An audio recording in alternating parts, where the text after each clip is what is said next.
Salut, c'est Professeur Titube, on continue la série sur nos régions. Après la Normandie, on va parler de la Charente, ou plutôt des Charentes, car on va s'étendre de la Charente à la Charente-Maritime. Pourquoi ce choix? Ceux qui me connaissent ou qui ont déjà vu mes vidéos savent que je suis un grand fou de cognac, et aussi que je suis un grand fan de Fort Boyard. Et maintenant, Felindra, tête de tigre. Le premier, je suis obligé de vous présenter, parce que qui dit Charente dit Pinot des Charentes. Et le Pinot des Charentes, c'est pas ce qu'on retrouve le plus dans les cocktails. Mais il y en a un, oui, où on retrouve du Pinot des Charentes. C'est le Pinot Colada. Techniquement, le Pinot Colada, c'est un peu la même que la Pina Colada, mais on remplace le rhum forcément par du Pinot des Charentes. Et c'est facultatif, on met un trait de sirop de fraise. Et surtout, la technique change. La Pina Colada se fait au blender avec des glaçons. Là, on va frapper des glaçons au shaker. De toute façon, je vous montre ça tout de suite. Donc, pour commencer, forcément, un Pinot des Charentes blanc et bien frais. Donc entre 6 et 8 degrés. On prend 40 ml, donc 4 centilitres.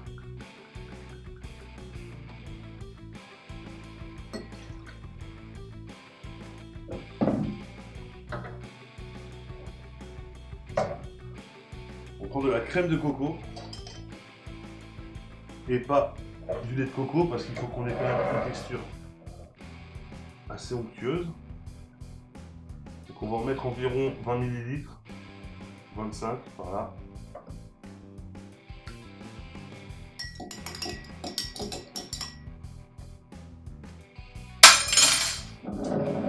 Jus d'ananas de bonne qualité de préférence, 80 ml.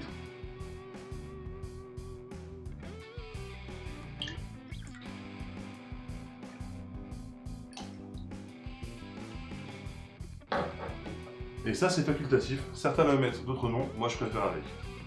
Un trait de sirop de fraise.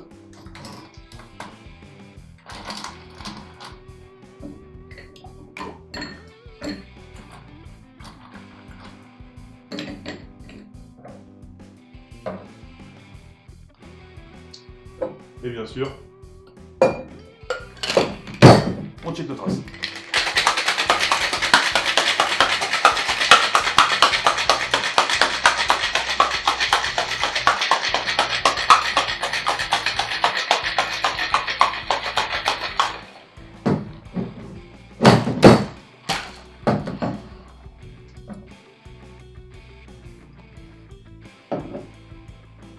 Passoire à glaçons.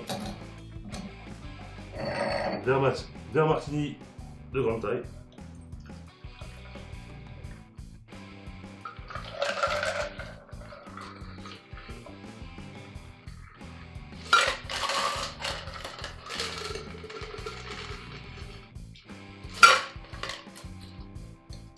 Pour la déco, forcément de l'ananas sur un pic.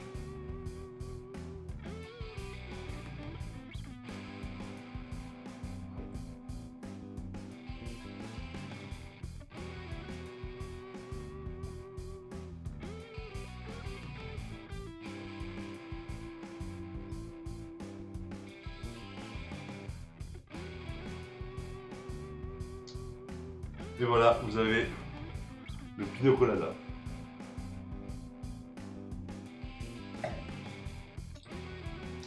C'est grave bon. C'est grave bon. Bon, c'est un peu un bonbon, mais...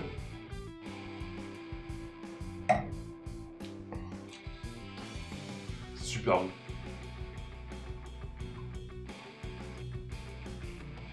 La première fois qu'on m'a présenté ce cocktail, j'étais mort de rire.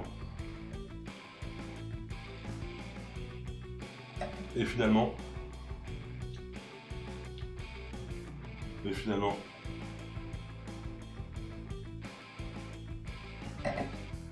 a vraiment sa place dans le monde de la mixologie. Tout est parfait en fait parce que le Pinot Colada, le Pinot des Charentes, faut en mettre juste une petite dose 40 ml comme le rhum, parce que c'est quand même quelque chose qui a beaucoup de goût. Et là on va associer quand même 3 saveurs en plus, donc il faut pas faire n'importe quoi. La crème de coco, vous avez vu, j'ai mis juste 2 centilitres, 20 ml, juste pour une texture et un arrière-goût de coco. Et en fait, c'est l'ananas qui va tout faire. Et forcément, le sirop de fraise qui va un peu sucré et parfumé. Et vous Pour rentrer dans un monde. Pour toi, Père Fouras. Bon, je fais un peu de vaisselle et je passe au second cocktail. Je ne pense pas qu'on puisse parler de Charente sans parler du Cognac, forcément. Cognac étant déjà une ville de Charente, mais surtout une de mes eaux préférées. Donc forcément, je vais vous préparer un cocktail au cognac. Mais un cocktail au cognac qui laisse vraiment la place au cognac. Et qui ne sera pas couvert par autre chose. Donc voilà. Vous prenez un quartier de citron. Alors ce cocktail s'appellera le Summit. Un quartier de citron que vous coupez en 4. Un morceau de gingembre frais que j'ai déjà pelé à l'avance.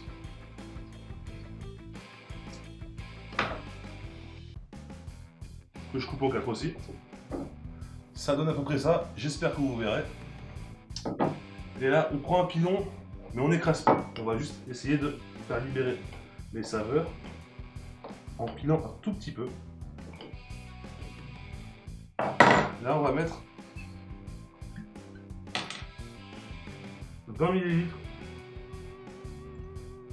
de cognac. On va encore libérer un petit peu d'arôme. Et là, on va ajouter quelques glaçons.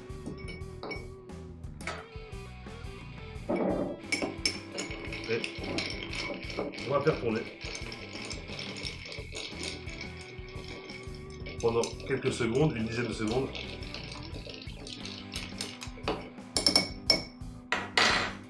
On va encore ajouter 20 ml de cognac.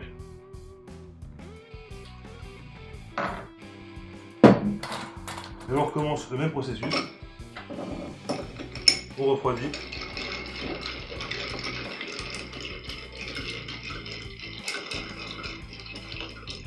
Et on associe tous les ingrédients. Et ensuite, on prend de la limonade artisanale, 60 ml.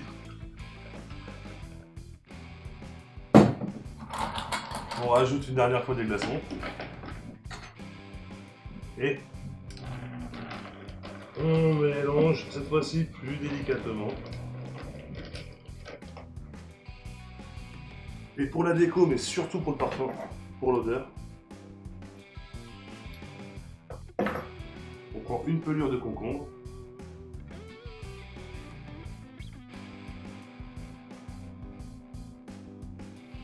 Plongez ça dans le verre et vous avez un Summit. Alors le concombre est très important, parce qu'il apporte une fraîcheur à votre nez.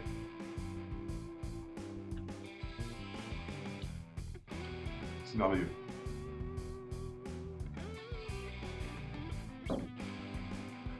Tout explose dans votre bouche et dans votre nez parce que vous avez la pelure de concombre qui vient vous rafraîchir les narines. Ça montre en fait tout le caractère que peut apporter le cognac en bouche. Le gingembre et le citron vert, parce qu'il y a des trucs qui sont très forts aussi, et relève à mort le cognac. Et là en bouche c'est vraiment une explosion de saveurs, les papilles qui pètent de partout, c'est super. Puis le nez en prend plein le nez. Grâce à la pelure de concombre, franchement c'est top.